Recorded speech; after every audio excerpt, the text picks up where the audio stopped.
আবারও স্বাগত একুশে বিজনেসের সঙ্গে আছি মহিমা পলি।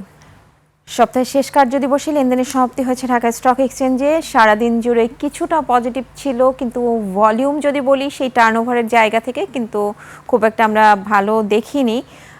এবং দিনের শেষ ভাগে আমরা যেটা দেখেছি যে আসলে দিন শেষেও কিন্তু টার্নওভার খুব একটা ভালো ছিল না।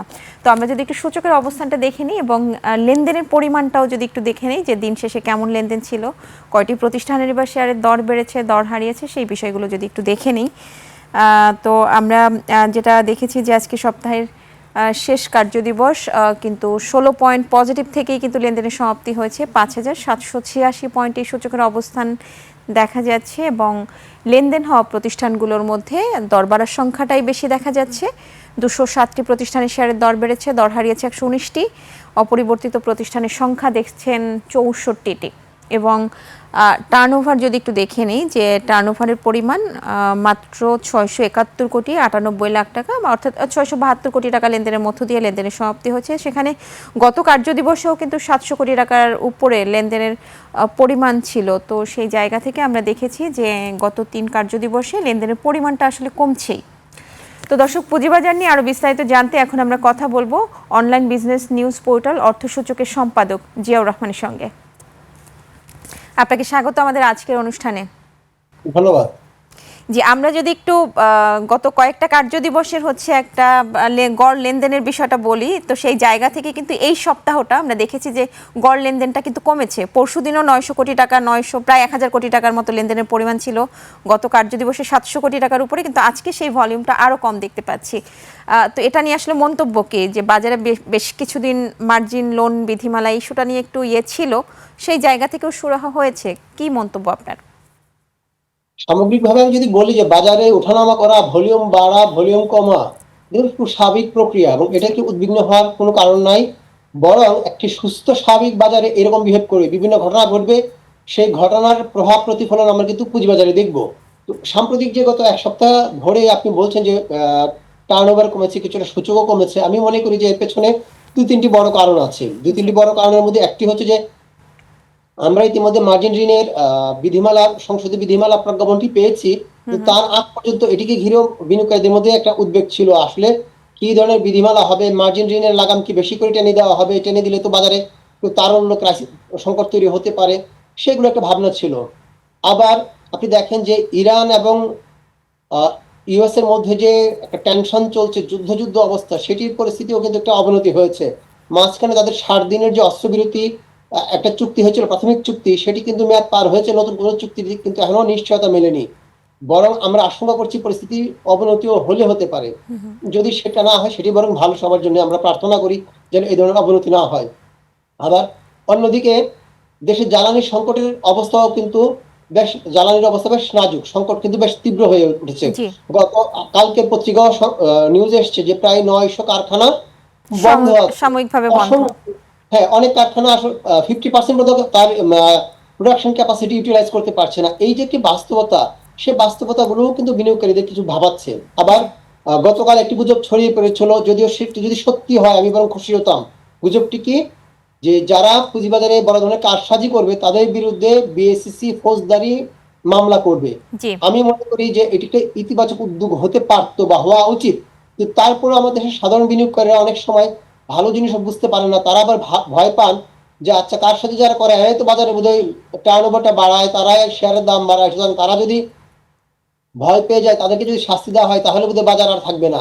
এই যে একটি আতঙ্ক, সাধারণ বিনিয়োগকারীরা নিজেরা কিছু আতঙ্কগ্রস্ত হয়েছেন, পাশাপাশি যারা কারসাজি করে তারা কিন্তু আতঙ্কগ্রস্ত করার চেষ্টা করেছেন নানাভাবে। কারণ যত বেশি আতঙ্ক ছড়াতে পারবে, তত বেশি রেগুলেটরের উপর চাপ তৈরি হবে, তারা যেন এই ধরনের কোনো অ্যাকশনে না যায়। সবকিছু মিলিয়ে আমার মনে হয়, যদিও বিএসইসি কিন্তু একটা বিবৃতি বলেছে, তারা এই ধরনের কোনো কথা বিএসইসি চেয়ারম্যান বলেননি।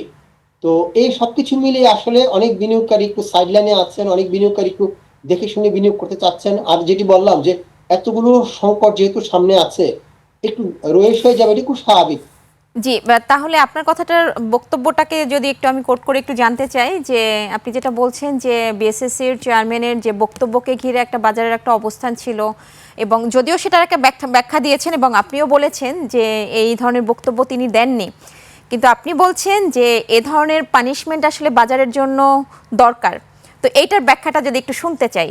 নিঃসন্দেহে পলি, শেয়ার বাজারের দাম বাড়বে কমবে, এটা খুব স্বাভাবিক ঘটনা। একজন বিনিয়োগ করতে এসে অনেক ক্ষতিগ্রস্ত হতে পারে, কোনো সমস্যা নাই। কিন্তু এই ক্ষতির পেছনে যদি থাকে যে কিছু লোক কারসাজি করে দাম বাড়িয়েছিল, এই সাধারণ বিনিয়োগকারী বুঝতে পারে না, সে তার খপ্পরে পরে তার সর্বস্ব হারিয়েছে, তার কষ্টের অর্থ হারিয়েছে, তাহলে সেটা তো একটা বড় ধরনের অপরাধ। এই ধরনের অপরাধ আমাদের বাজারে বছরের পর বছর ধরে চলছে এবং ব্যাপকভাবে চলছে। আপনি জানেন যে 1996 সালে বাজারে একটা বড় ধরনের বাবল হয়েছিল এবং বাবল বাস্ট হয়ে কেলেঙ্কারি হয়েছিল বড় ধরনের, অসংখ্য বিনিয়োগকারী ফতুর হয়ে গিয়েছিল।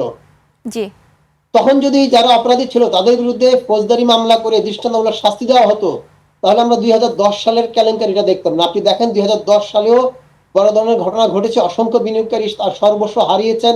কত মানবিক গল্প যে আছে, কত মানুষ সন্তানের চিকিৎসার, পরিবারের চিকিৎসার ব্যয় বহন করতে পারে না, অনেক ইউনিভার্সিটি থেকে প্রাইভেট ইউনিভার্সিটি পড়াশোনা করতো, সেই ইউনিভার্সিটি খরচ চালাতে পারে নাই, ওই সন্তানকে এনে কলেজে ভর্তি করেছে কিংবা পড়াশোনা ছেড়ে দিয়েছে।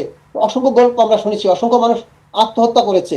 কিন্তু আমরা কিন্তু এই দোষী ব্যক্তিদেরকে শাস্তি দিতে পারি নাই এবং বলে কিন্তু আন্তর্জাতিক ল অনুসারেও কিন্তু এই যে কারসাজিকারীদের এগেইনস্টে বিশ্বজুড়ে পলি, হ্যাঁ আপনাকে বলি যে যুক্তরাষ্ট্রের নাসডাক নামে একটি এক্সচেঞ্জ আছে, যেটি সবচেয়ে আলোচিত এক্সচেঞ্জ, কারণ এটা এখানে সব প্রযুক্তি কোম্পানিগুলোর লেনদেন হয়।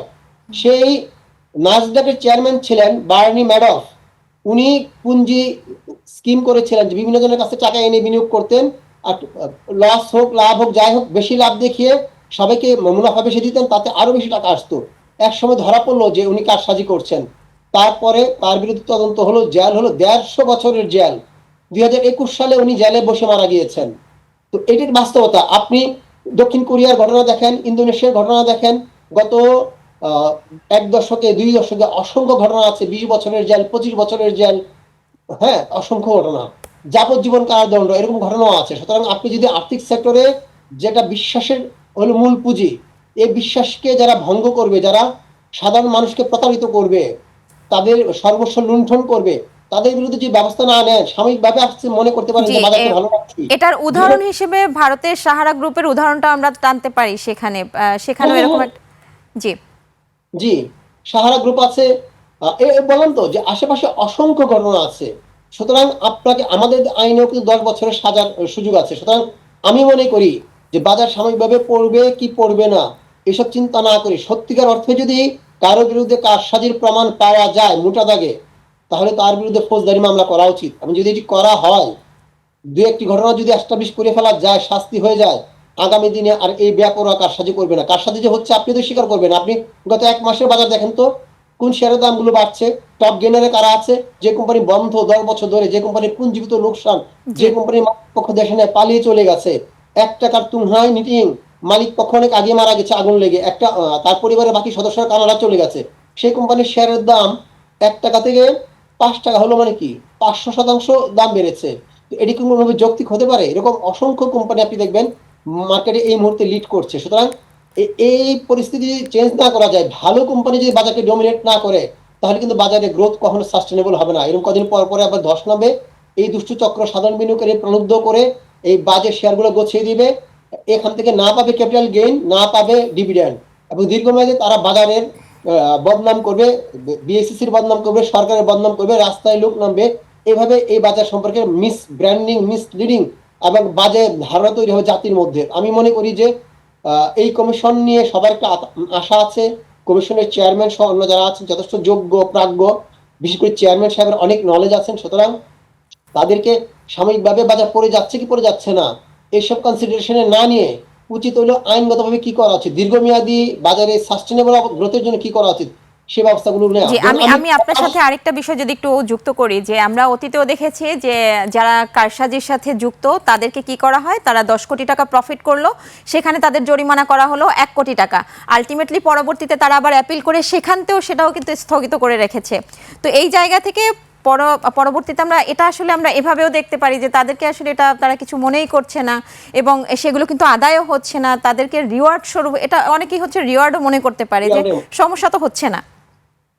সেটাই। সুতরাং আমাদেরকে এই জায়গা থেকে বের হতে হবে। বের না হলে কিন্তু, আপনি 2 বছর আগের ঘটনা দেখেন, হঠাৎ করে ইন্স্যুরেন্স সেক্টর নিয়ে একটা বাবল তৈরি হলো, নানা ধরনের গুজব ছড়ানো হলো, এবং খুদ তখনকার বিএসসিসি চেয়ারম্যানের প্রশ্রয় ছিল। আমরা একটা প্রোগ্রামে বলেছিলাম যে আপনারা যে বলেন ইন্স্যুরেন্স সেক্টর ভালো হবে, আপনি এমনি শেয়ারের দাম বাড়ছে, আপনারা নিজেরা যদি বলেন কারসাজিকারীরা আরো উৎসাহিত হবে। এবং সত্যি সত্যি 20 টাকা দামের শেয়ার 20 টাকা থেকে বেড়ে 150 টাকা হয়েছিল ইন্স্যুরেন্সের কোনো কোনো কোম্পানির শেয়ার, সেগুলো কমে আবার 30 টাকা নেমে এসছে।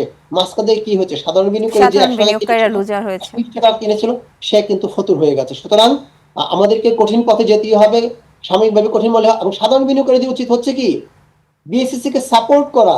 সাময়িকভাবে বাজার পড়ে যাচ্ছে, এই গেমলাররা বের হয়ে গেলে বাজার থাকবে না, এই কথা যদি আপনারা মনে করতে থাকেন, সারা জীবন গেমলাররা আপনাদেরকে ব্যবহার করে আপনাদের সর্বস্ব লুটে নিতে থাকবে। সুতরাং আমাদেরকে এই মনস্তত্ত্ব থেকে বের হতে হবে যে যেটা আইনসঙ্গত না, তাকে কোনোভাবে আমরা সমর্থন করবো না। এবং আমাদের উচিত হবে, সরকারের কথা অনুরোধ করছি, সরকার উচিত হবে বিএসসিসি কে এই ধরনের নৈতিক সাপোর্ট দেওয়া।